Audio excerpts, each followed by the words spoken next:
Ngồi đây nhá, em ngồi đây xem mẹ làm nhá. Mẹ làm nhá.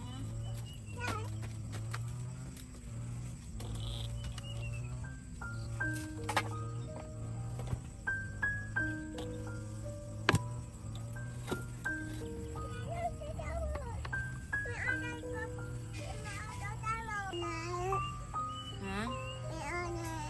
Này á? À đây cho em một cây em nghịch nhá. Cho em một cây nhá. Wow. Đấy, em hộ mẹ làm nhà nhá. Em hộ mẹ làm nhà nhá.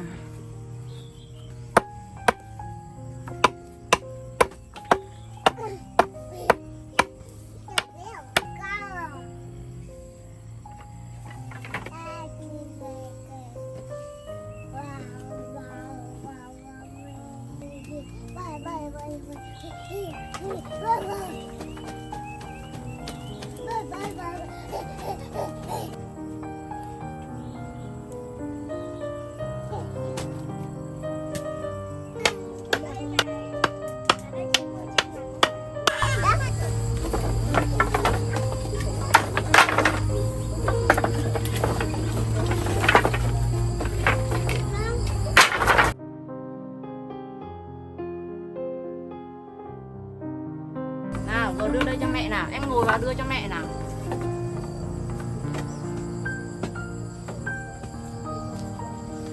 Đây mẹ hộ nào. À, giỏi quá. Giỏi quá, hoan hô, em giỏi quá. Nào, đúng rồi, xỏ vào đây. Nào, hộ vào cho.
Nhìn em à?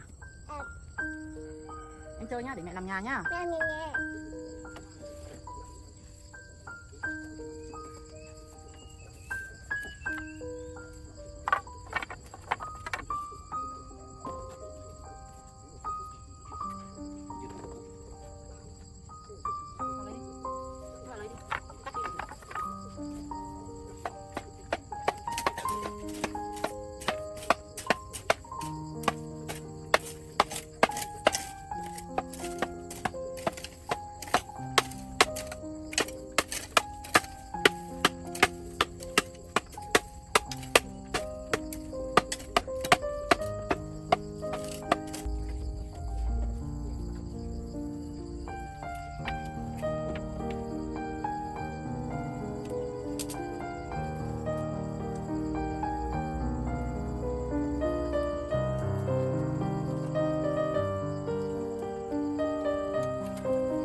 Đi về không?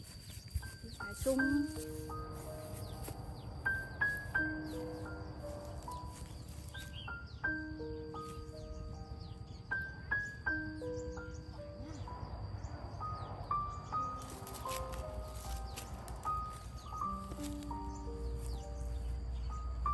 Ba mua không?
Vâng.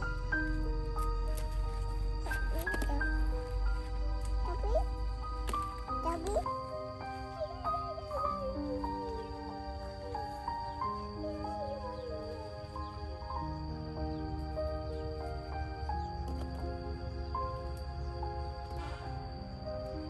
Mẹ ơi em.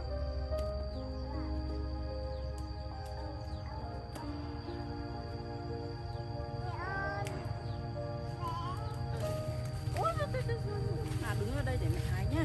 Rồi. Đứng đây để mẹ hái nhá. Mẹ ôm bé cha. Mẹ ôm bé con. Bé con á. Dừng rồi.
Ôi. Ôi. Mẹ ôm bé. Xong rồi. Xong rồi. Ừ. Đấy. Thôi đi về thôi, đi chợ thôi. Đi về rồi. Đi chợ. Đi về rồi. Ừ, đội mũ vào. Mẹ đi về. Về đây, về. Thế. Đi về. Đi về. Ừ, đi. Đi. Đi về. Đâu? Đâu đi? Đi về. Trời ơi. Nha. Con tôi tôi.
Mới hết thế này.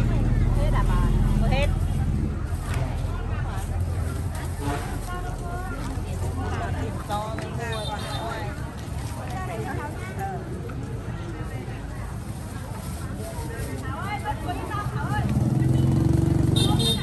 Thôi, tên lên được rồi.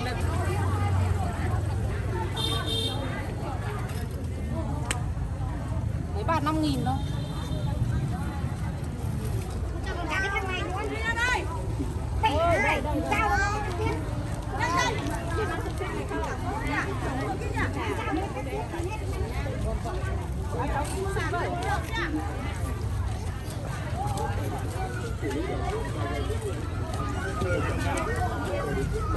Đông